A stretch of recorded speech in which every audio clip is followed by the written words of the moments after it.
보도록 하겠습니다.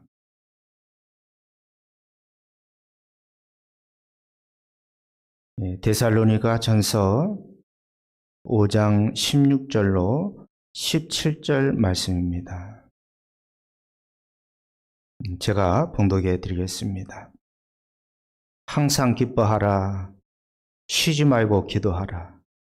범사에 감사하라. 이것이 그리스도 예수 안에서 너희를 향하신 하나님의 뜻이니라. 아멘. 순례자의 길이라고 하는 책을 보면은 19세기에 러시아의 한 농부가 소개되고 있습니다. 이 농부가 데살로니가 전서 5장 17절 말씀을 읽다가 쉬지 말고 기도하라 라고 하는 말씀을 듣고 어떻게 하면 쉬지 않고 기도할 수 있을까라는 생각을 하게 되었습니다. 그래서 그는 일생 기도의 삶을 살아온 수도사들을 찾아가서 그들에게 기도에 대한 가르침을 받고자 했습니다. 그러던 중에 어떤 수도사가 그 농부에게 이렇게 말합니다. 예수의 기도를 가르쳐 주면서 늘 끊임없이 이 단어를 늘 암송하고 이 단어를 가지고 기도하세요. 그랬습니다.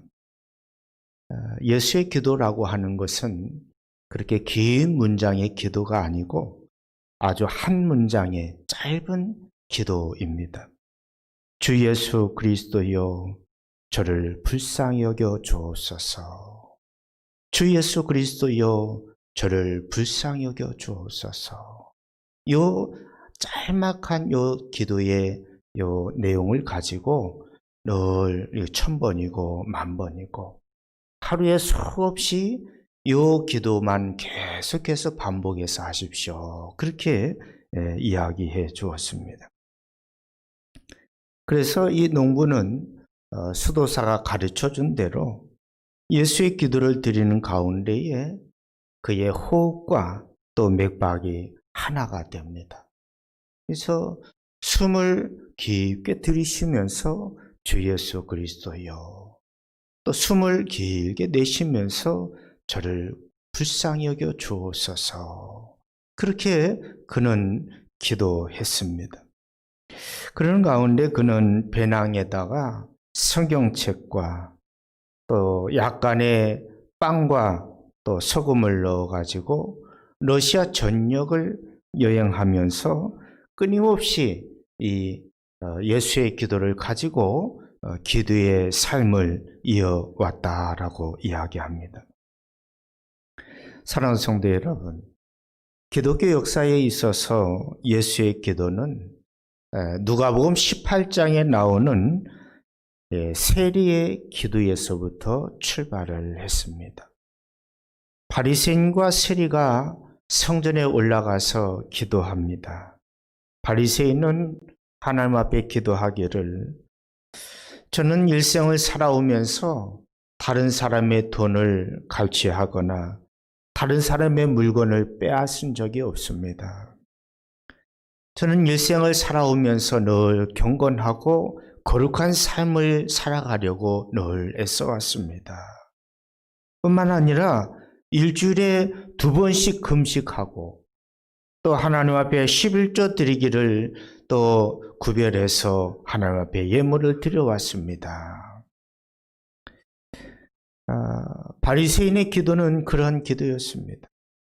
그런데 오늘 또 한 사람의 기도, 오늘 세리의 기도는 이렇게 기도합니다. 그는 감히 눈을 들어서 하늘을 우러러 바라보지도 못하고 오히려 하나님 앞에 가슴을 치면서 기도하기를 하나님 저를 긍휼히 여겨 주십시오. 하나님 저를 불쌍히 여겨 주십시오. 이것이 세리의 기도였습니다. 여러분, 세리의 기도가 그렇게 장황하지 않아요. 세리의 기도가 인간의 수많은 말로서 화려한 종교적인 언어들을 섞어서 그렇게 기도하지 않았습니다. 세리는 성전에 올라와서 감히 하나님 앞에 고개를 들지도 못하고 하나님 앞에 엎드려 간구하기를, 하나님, 저를 긍휼히 여겨 주십시오. 여러분, 이것이 오늘 세리의 기도였는데, 오늘 이 기도가, 이 짤막한 기도가 기독교 역사에 있어서 예수의 기도로, 예수 그리스도여 저를 불쌍히 여겨 주십시오. 이 기도로 기독교 역사에 기도의 한 획을 그어왔다라고 하는 것입니다. 여러분, 예수의 기도를 천천히 반복해서 이것을 가지고 기도하다 보면은 저절로 우리의 삶이 묵상되어지고 자연스럽게 나의 삶을 돌아보게 되는 그러한 상황이 이루어집니다. 예수의 기도가 아름다운 것은 우리가 하나님 앞에 기도의 자리에서 예수 그리스도여 저를 긍휼히 여겨 주십시오, 이렇게 기도하면서 다른 기도하지 아니하고 이 마음으로, 이 기도로 호흡하고 숨을 쉬면서 이를 기도로 한참을 기도하다 보면은 우리 일상 속에서 때로 설거지를 한다든지, 또 집에 청소를 한다든지, 운전을 한다든지, 또 어떤 사무실에 나가서 업무를 보고 일을 한다든지, 수많은 일들을 감당하면서도 끊임없이 내 내면에서는 어떤 기도가 나오냐면, 주 예수 그리스도여 저를 긍휼히 여겨 주십시오. 이 기도가 기도의 자리에서만이 아니라 운전을 하면서도, 또 집안의 청소를 하면서도, 일을 하면서도 계속해서 이 기도가 반복되어지더라라고 하는 겁니다. 한 2달 전에 저에게 어느 권사님이 전화가 와서 목사님, 하남 수동교회에 가서 기도하고 싶습니다. 오십시오. 저 혼자 있으니까 얼마든지 오셔서 기도하고 가세요.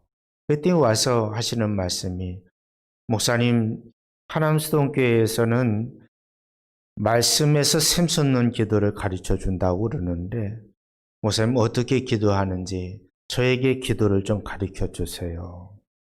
그래서 제가 그 권사님에게 오늘 이 예수의 기도를 가르쳐 드렸습니다. 다른 것 가지고 기도하지 말고 기도의 자리에서 하나님 앞에, 하나님 저를 긍휼히 여겨 주십시오. 오늘 세리가 하나님 앞에 기도했던 것처럼 그 기도만 반복해서 해보세요. 그러다 보면 마음에 평안이 있을 겁니다. 그렇게 제가 예수의 기도를 가르쳐 드렸더니 그 권사님이 순종을 잘 하셨어요. 일주일 뒤에 권사님 어떻게 기도하셨습니까? 물었더니 목사님 가르쳐 주신 대로 예수님 저를 좀 긍휼히 여겨주세요. 그 기도만 계속해서 반복했는데 어느 순간에 자기는 20분 이상 기도해 본 적이 없다고 그래요. 20분 이상 기도해 본 적이 없는 권사님이 1시간을 넘게, 지금은 2시간을 가까이 기도하는데 치료하지 않다는 겁니다. 그리고 이 간단한 기도의 언어, 이 예수 그리스도여 나를 긍휼히 여겨 주십시오, 이것만 가지고 계속해서 반복하는데도 내 안에 이루 말할 수 없는 평안함과 자유함이 있었습니다. 그런데 신기한 것은 그동안은 전철을 타든 버스를 타도 인터넷 방송, 유튜브를 틀고 인터넷 기사를 보고 세상이 어떻게 돌아가는가, 그런 것에 관심을 가지고 살아왔는데 지금은 전철을 타도 버스를 타도 나도 모르게 반복되는 기도가 예수 그리스도여 나를 긍휼히 여겨 주십시오. 이 기도를 계속해서 반복하며 살아간다고 그렇게 고백하는 것을 제가 들었습니다. 이스라엘 백성들이 과거 586년에 바벨론에 의해서 예루살렘 성전이 다 무너지고 예루살렘 성전이 다 불태워지고 또 유다의 모든 백성들이 바벨론의 포로로 끌려가는 그러한 신세가 되고 말았습니다. 그 중에는 다니엘과 다니엘의 세 친구가 그 가운데 있었어요. 하나님의 성전이 없어졌습니다. 하나님의 성전이 불태워져서 무너져 내렸습니다. 나라를 빼앗겼습니다. 더 이상 하나님을 예배하고 싶어도 하나님을 예배할 만한 성전이 없어요.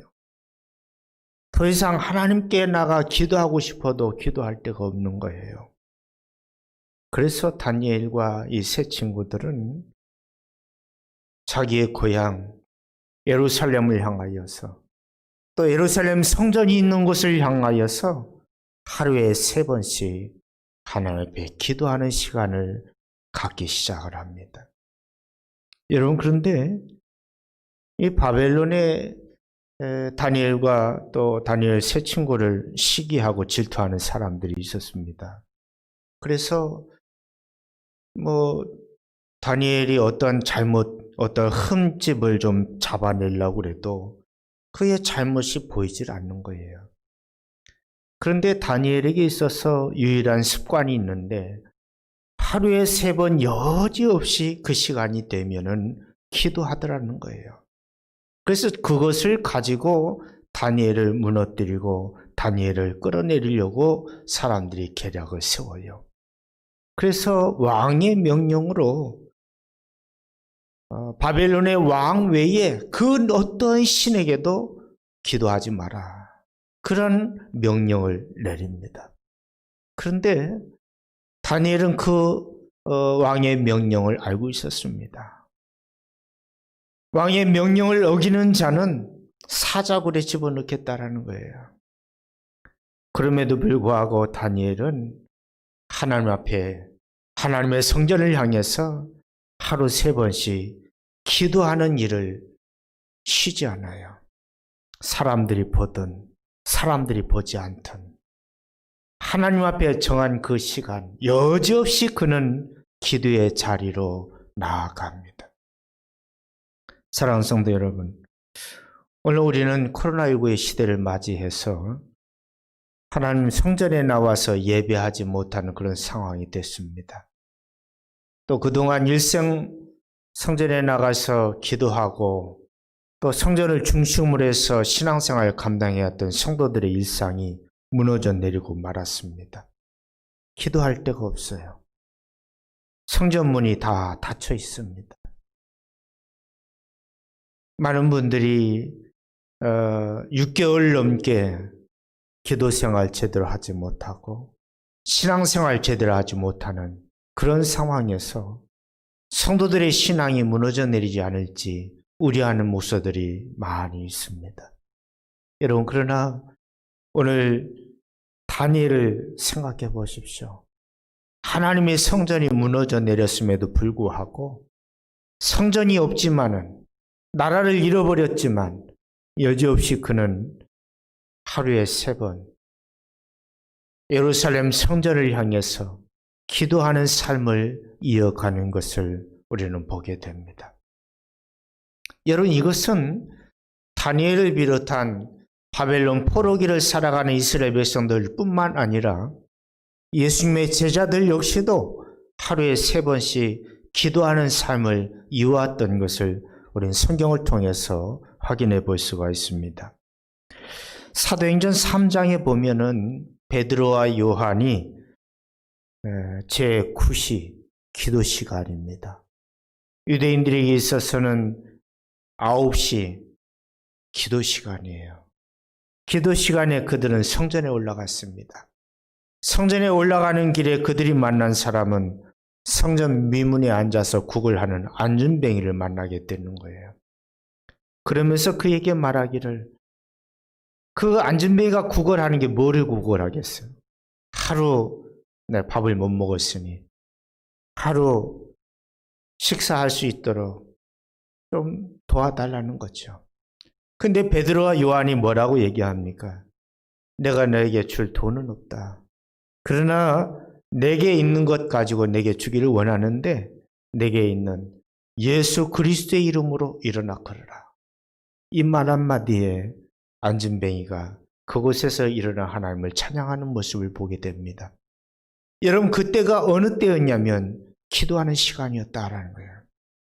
그때가 어느 시간이냐면 베드로와 요한이 습관처럼 여지없이 하나님 성전에 올라가 기도하는 그 시간에 무엇이 일어나냐면 기적이 일어나는 거예요. 여러분, 사도행전 10장에 보면은 베드로가 9시 기도하는 시간입니다. 그는 기도하는 시간에 옥상에 올라가서 하나님 앞에 기도했어요. 근데 그는 그곳에서 환상을 보는 거예요. 기도하는 가운데 환상을 보는 거예요. 먹지 못할 음식 하나님께서 먹으라는 거죠. 하늘로부터 바구니가 내려오는데 그 바구니 안에는 유대인은 먹어서는 안 되는, 율법에서는 먹지 말라고 하는 그 음식이 내려오면서 어디선가 음성이 그거 먹으라는 거예요.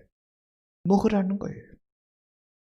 그런 환상과 그런 음성을 3번씩이나 경험합니다. 근데 그가 기도하는 데에 누군가 찾아왔다라는 거예요. 누군가 했더니 고넬료입니다. 고넬료는 이방인입니다. 유대인들은 이방인을 상종하지 않습니다. 이방인과 함께 식사하지 않습니다. 이방인과 함께 대화하지 않습니다. 근데 이방인이 와서 하는 말이 베드로 선생님, 우리 집에 와서 설교 좀 해주십시오. 우리 집에 와서 예배 좀 드려주십시오. 그렇게 얘기하는 거예요. 환상 중에 들은 그 하나님의 음성이 하나님께서 고넬료를 보내셨다라는 생각에 베드로는 순종하는 마음으로 고넬료의 집에 들어가 봅니다. 그랬더니 그 집에 많은 사람들이 모여서 하나님의 말씀을 들으려고 기다리고 있는 거예요. 베드로는 그들에게 세례를 베풉니다. 여러분, 기도하는 시간에 무엇이 이루어지냐면 하나님의 음성을 들어요. 기도하는 시간에 이를 분별할 수 있는 지혜, 분별력이 생기는 거예요. 여러분, 오늘 바울은 오늘 데살로니가전서 5장 17절에서 쉬지 말고 기도하라. 쉬지 말고 기도하라고 말합니다. 여러분, 우리가 어떻게 쉬지 않고 기도할 수 있어요? 여러분 기도들 많이 하시죠? 예. 근데 오늘 바울은 뭐라고 말씀하냐면 쉬지 말고 기도하라는 거예요. 중세 수도원에서 수도사들이 늘 하나님만 바라보고 늘 하나님을 가까이 하고 하나님의 말씀을 분별하기 위해서 기도의 삶을 이어가는데, 그러기 위해서 그들이 세상을 등지고 사막에 조용한 곳으로 사막에 수도원을 만들고 그곳으로 들어간 것 아니겠습니까? 무엇하려고? 하나님 만나려고요. 하나님만 바라보려고요. 그래서 세상의 복잡한 일들을 다 뒤로 하고 수도원에 들어가는 거예요. 그들이 수도원에서 쉬지 말고 기도하라, 이 명령, 이 말씀을 따르기 위해서 그들이 성무일도라고 하는 것을 만들어냅니다. 그래서 수도사들은 하루에 7번, 8번씩 기도하는데, 하루에 8번을 기도하는데 3시간마다 한 번씩 기도하는 시간을 가져요. 자정에 12시에 기도하고 잠자리에 들었으면은 여지없이 3시에 다시 일어나서 기도하는 거죠. 그리고 6시에 기도하고 아침 9시에 기도하고 정오 12시에 기도하고 오후 3시에 기도하고 저녁 6시에 기도하고 또 9시에 기도하고 하루에 몇 번? 8번. 3시간마다 한 번씩 기도하는 시간을 가졌다라고 하는 거예요.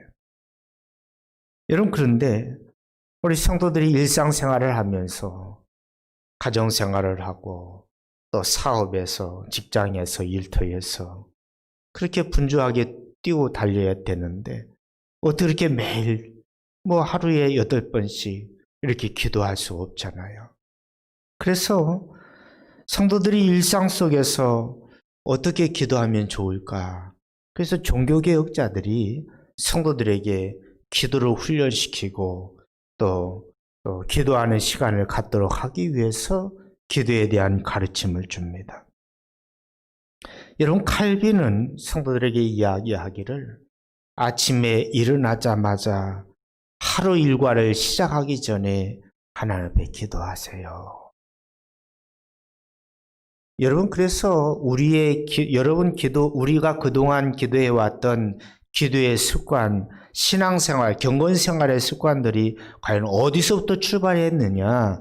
여러분, 바로 그것은 구약의 유대인들로부터 또 때로는 바벨론 포로기를 살아왔던 다니엘과 세 친구, 그때부터 시작된 기도의 습관이 예수님 제자들로부터 이어져서 또 기독교의 수도원에서 수도사들이 기도 생활했던 기도의 삶으로 계속해서 이어져 내려오고 있는 삶의 모습이다라는 것을 우리가 기억해야 됩니다. 그래서 칼빈은 아침에 일어나자마자 하나님 앞에 하루 일과를 시작하기 전에 먼저 기도하고 시작하라고 이야기합니다.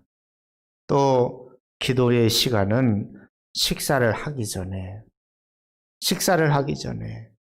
그럼 여러분 식사를 몇 번이나 합니까?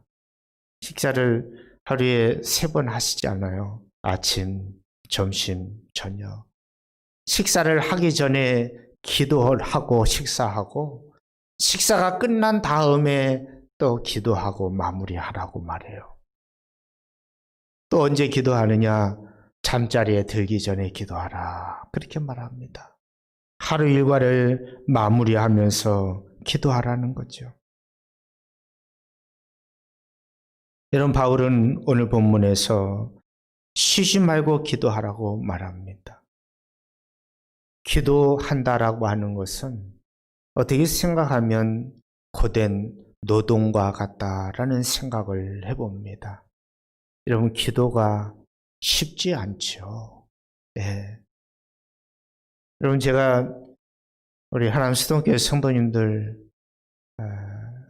매번 강조하는 것이 기도에 대한 강조를 계속 해오지 않았습니까? 기도해야 됩니다. 여러분, 기도하십시오. 기도밖에 없습니다. 여러분, 그런데 기도가 쉽지가 않아요. 어찌 보면 기도한다라는 것은 참 힘든 노동이 아닌가 싶은 생각이 들어요. 여러분, 그런데 기도라고 하는 이 말 속에 쉬지 말고 기도하라라고 하는 이 말에는 역설적인 의미가 담겨져 있습니다. 헬라어로 이 쉬지 말고 기도하라라고 하는 이 말을 헬라어로 헤스키아라고 하는 단어를 사용하는데, 이 헤스키아라고 하는 단어는 어떤 의미가 있느냐면 쉬다라는 의미가 있어요. 쉬지 말고 기도하라라고 하는 이 말 가운데 정작 어떤 의미가 있냐면 기도의 자리로 나와서 쉬어라라는 거예요. 예수님 마태복음 11장 28절에서 수고하고 무거운 짐진 자들아 다 내게로 오라. 내가 너희를 쉬게 하리라 라고 말씀합니다. 여러분, 우리가 하나님 앞에 기도한다라고 하는 것은, 우리가 하나님 앞에 기도의 자리로 나온다라고 하는 것은 우리의 영혼이, 우리의 마음이 하나님 앞에서 쉼을 얻는 자리입니다. 여러분, 기도는 때로 힘든 노동인 것처럼 보이지만은 기도의 그 내면에는 진정한 쉼과 안식과 평안함과 자유함이 그 안에 있다라고 하는 거예요. 여러분, 바울에게 있어서 기도는 숨을 쉬는 것과 같습니다. 바울에게 있어서 기도는 호흡과 같은 것입니다. 여러분, 우리가 매일같이 숨을 쉬지 않고 어떻게 살아갈 수 있어요? 그렇지 않습니까? 우리가 숨을 1분 이상만 참아도 가슴이 답답하고 먹먹해 오는데, 우리가 3분 혹은 5분 이상 숨을 쉬지 않으면 아마 사람은 다 죽음에 이르고 말 겁니다. 여러분, 기도도 마찬가지예요. 우리 성도가 기도하지 않는다라고 하는 것은 죽음을 의미합니다. 성도들이 기도하지 않는 것은 영원히 죽는 거예요. 코로나19로 인해서 성전에 나갈 수 없다고요? 코로나19로 인해서 새벽 기도를 할 수 없다고요? 여러분, 집에서 기도하세요. 여러분, 다니엘과 세 친구들이 성전이 무너져 내리고 성전이 없는 가운데에서도 하나님 앞에 기도의 삶을 이어왔던 것처럼 여러분, 어디서든지 우린 기도할 수 있습니다. 여러분, 기도는 우리의 호흡입니다. 하나님과 영적인 호흡이에요. 하나님께서 천지를 창조하시고 아담과 하와를 만드셨을 때에 아담과 하와를 무엇으로 만드시냐면 진흙으로 빚어서 만드셨어요. 근데 그곳에 하나님께서 하나님의 생기를 불어넣으시자 비로소 사람이 살아났어요. 여러분, 우리가 기도하지 않으면 우리의 영혼은 죽은 거예요. 진흙에 불과합니다. 여러분, 우리가 기도할 때에 하나님의 생기로 하나님과 호흡하는 거예요. 여러분, 그것이 기도인 줄로 믿습니다. 바울에 있어서 기도는 삶의 한 부분이 아니고 삶의 전부입니다. 쉬지 말고 기도하라. 제가 하나님 수동교회 개척하면서 하나님 앞에 소원하고 또 하나님 앞에 약속한 것이 있습니다. 하나님, 하루에 3번씩 하나님께 기도의 시간들을 작정해서 기도의 시간을 갖겠습니다. 하루에 3번. 그래야 얼마 되겠습니까? 여러분, 그런데 바울은 기도의 삶이 오늘 우리에게 주어진 24시간, 하루 그 가운데 기도하는 시간이 2시간 되겠어요? 3시간이 되겠어요? 삶의 일부죠. 삶의 일부를 하나님께 드립니다. 때로 제가 그런 말씀 드렸죠. 여러분, 주어진 하루 24시간 중에서 하나님 앞에 11조를, 시간의 11조를 한번 드려보세요. 제가 그런 말씀을 좀 드렸는데요. 여러분, 삶의 일부분이죠. 그러나 바울에게 있어서 기도는 삶의 일부분이 아니라 삶의 전부였다라는 거죠. 왜냐? 쉬지 말고 기도하라는 거예요.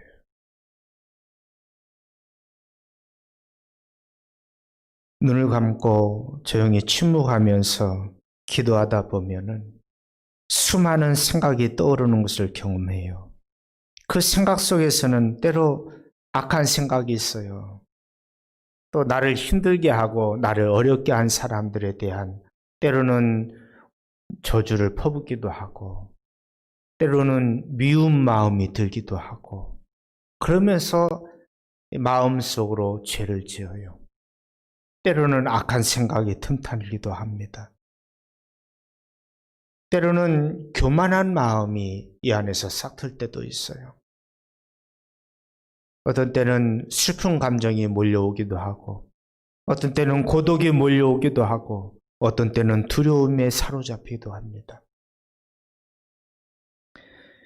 여러분, 그러나 하나님 앞에서 이루어지는 우리의 모든 생각과 우리의 모든 마음, 여러분, 그 모든 것이 기도라고 하는 사실을 여러분 기억하실 수 있기를 바랍니다.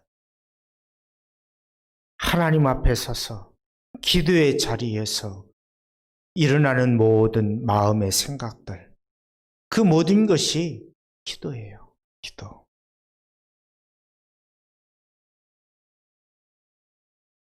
이런 기도의 자리에서 일어나는 우리의 모든 생각을 기도로 바꾸어 보시기를 바랍니다. 우리 순간 살아가는 모든 일상 속에서 얼마나 많은 생각을 하고 살아갑니까? 여러분, 그것을 무엇으로? 기도로 바꾸어 보실 수 있기를 바랍니다.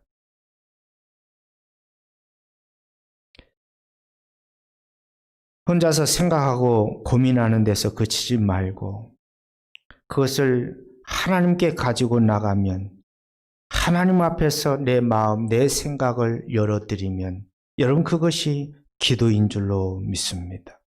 여러분, 기도는 우리의 마음과 생각을 하나도 숨김없이 하나님께 보여드리는 거예요.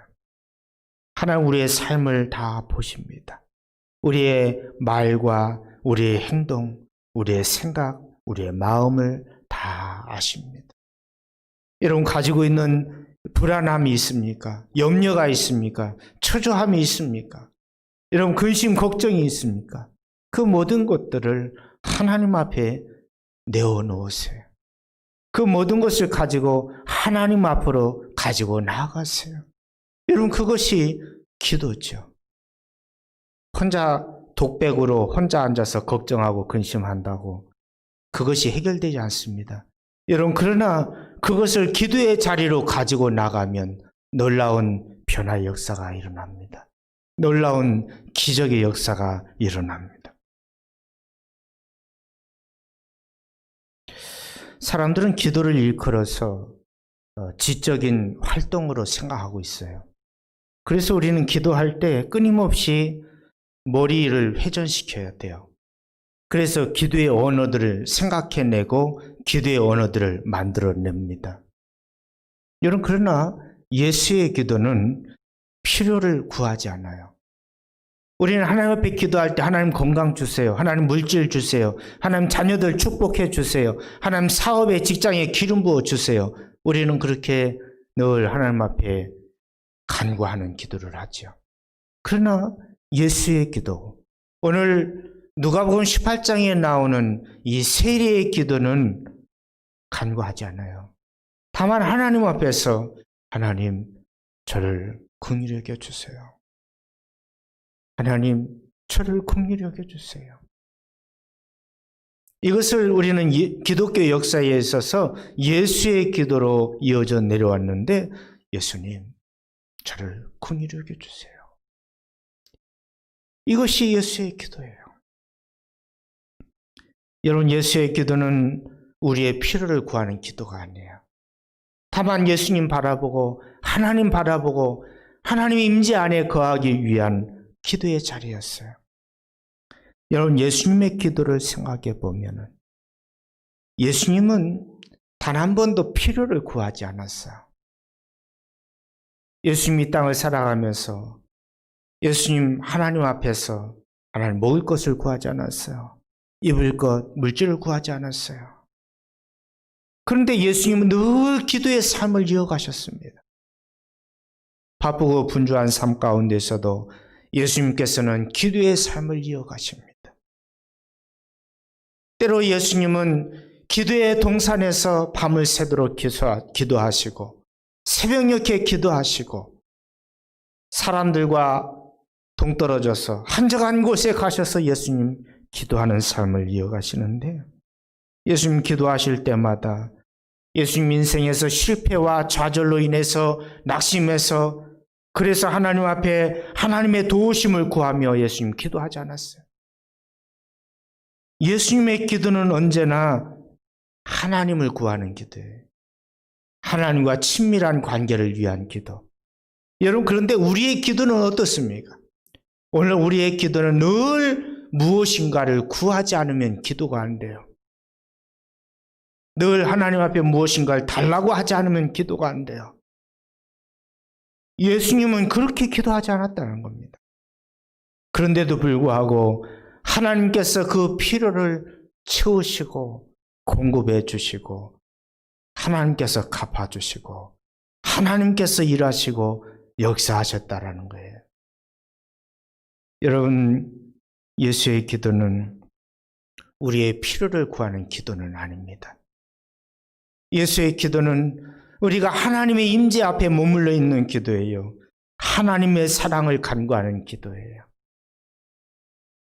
여러분, 우리의 기도의 방향성을 한번 전환해 보십시다. 그동안 우리가 하나님 앞에 무엇인가를 달라고 간구하는 기도에 초점이 맞춰져 있다면 하나님께서 그거 아신다고 말씀하지 않습니까? 너에게 무엇이 필요한지 내가 안다. 하나님께서 아신다고 말씀하잖아요. 하나님께서 입히시고 먹이시겠다고 말씀하셨잖아요. 그 말씀 믿고 그 말씀 의지하고 더 이상 이제 우리의 기도의 방향성을 좀 돌려서 하나님 앞에 간구하는 기도가 아니라 하나님의 사랑을, 하나님의 은혜를, 하나님의 임재 안에 거하는 그러한 기도로 우리의 기도의 방향성을 한번 전환해 보자고요.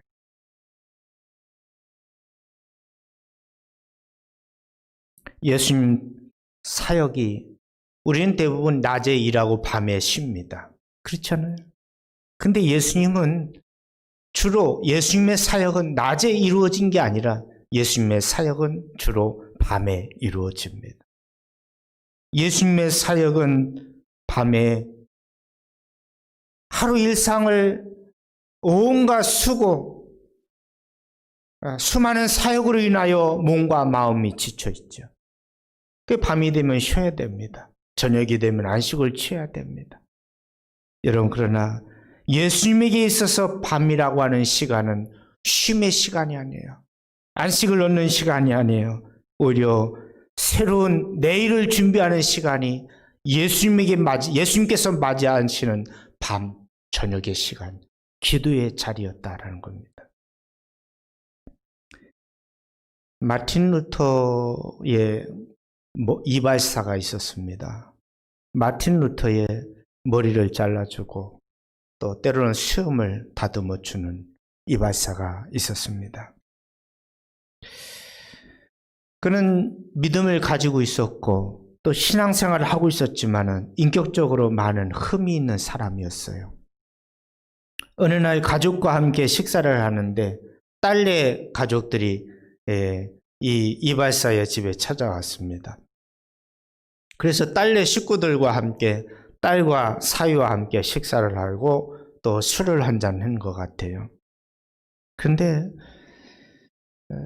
이 이발사가 자칫 자신의 혈기, 분노를 이기지 못하고 그만 칼을 휘둘러서 자신의 사위를 죽음에 이르게 하고 말았습니다. 마틴 루터의 도움으로 인해서 결국 그가 사형에 처하는 그러한 상황으로 몰고 가진 않았는데, 그러나 그에게 유배와 같은 그러한 명령이 내려졌죠. 그래서 일생을 사람들이 살지 않는 무인도에 갇혀서 지내야 되는 그러한 상황이었습니다. 그래서 그가 마틴 루터에게 말하기를, 내가 그곳에서 혼자 생활해야 되는데, 무인도에 들어가서 유배지에서 혼자 생활해야 되는데 나에게 간단한 기도를 좀 하나 가르쳐 주십시오. 그래서 마틴 루터가 그 이발사에게 간단한 기도를 가르쳐 주었다고 합니다. 그러면서 마틴 루터가 그 이발사에게 강조하기를, 아침에 눈을 뜨자마자 가장 먼저 해야 될 일이 기도입니다. 그리고 저녁에 잠들기 전에 해야 될 일이 기도입니다. 예수님께서 우리에게 말씀하시기를 기도하라고 말씀하셨습니다. 기도는 예수님의 명령입니다. 이것이 마틴 루터의 말이었습니다. 여러분, 기도할 때 우리는 지난 추석 명절을 지나면서 3일간의 좀 휴식을 좀 가졌습니다.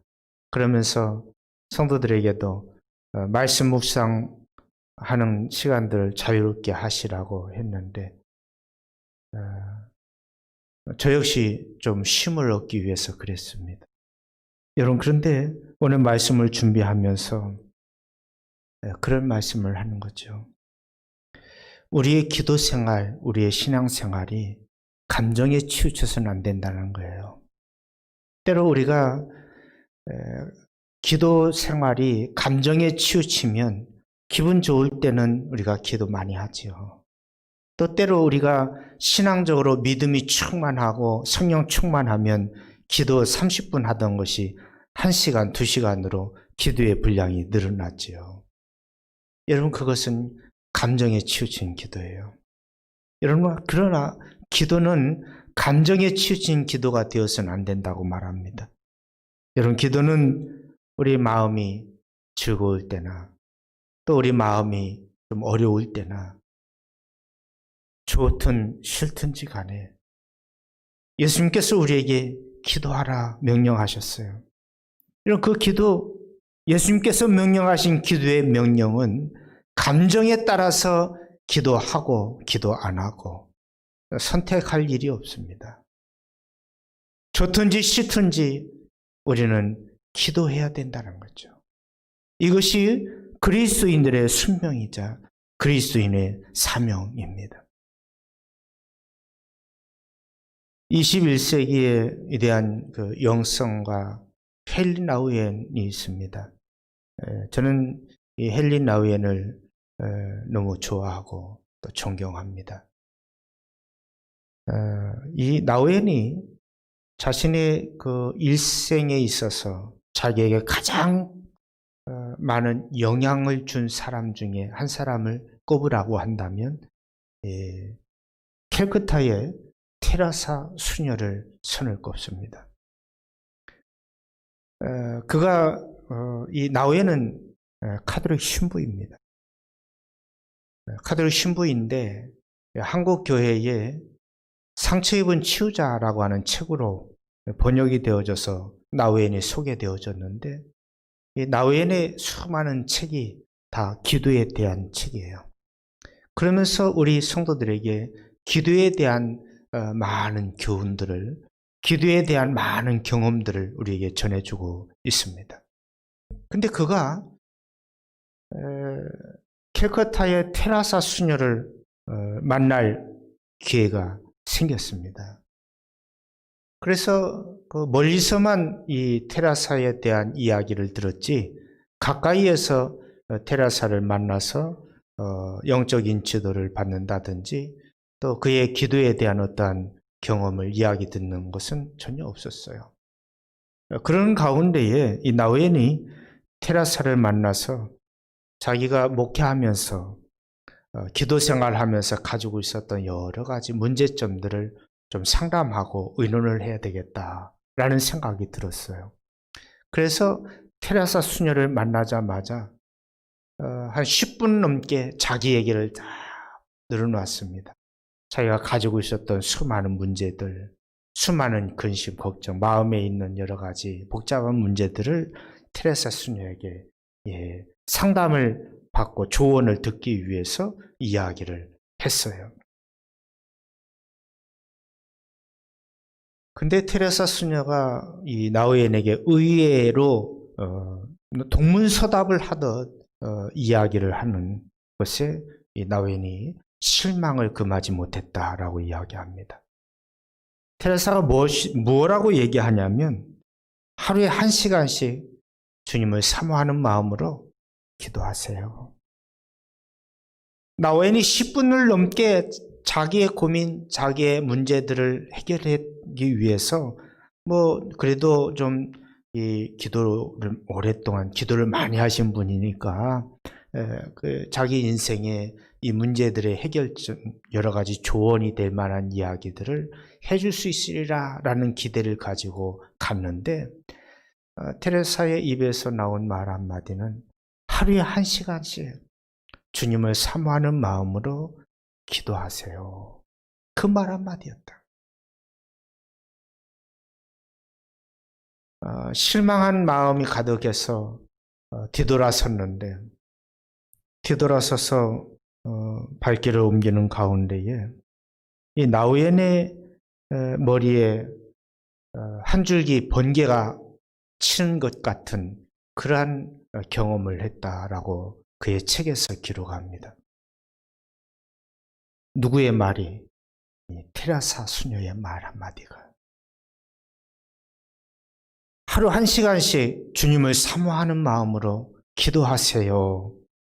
이 말을 들었을 때에 그는 아무런 감동도 아무런 느낌도 없었는데 발길을 돌려서 집으로 향하는 길에 다시금 테레사 수녀의 말 한마디가 자신에게 번개치듯 아주 큰 충격과 같은 그러한 메시지로 다가왔다라고 하는 거예요.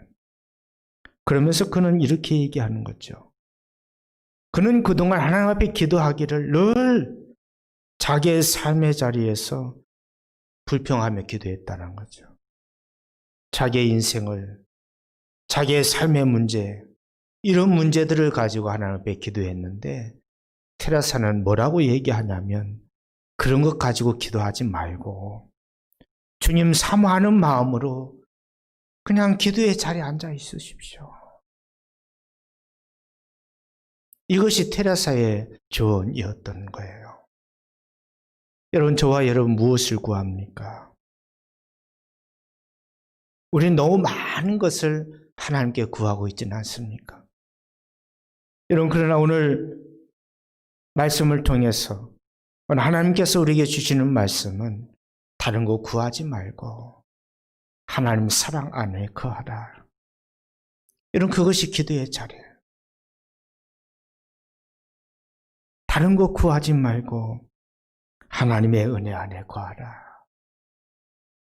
여러분, 그것이 기도의 자리입니다. 오늘 저와 여러분이 오늘 주신 말씀처럼 쉬지 말고 기도하라.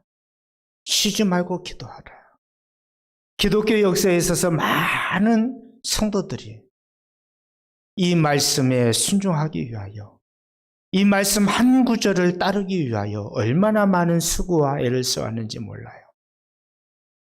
그러면서 해왔던 기도의 방식이 예수의 기도. 예수 그리스도시여, 저를 긍휼히 여겨 주십시오. 주 예수 그리스도시여,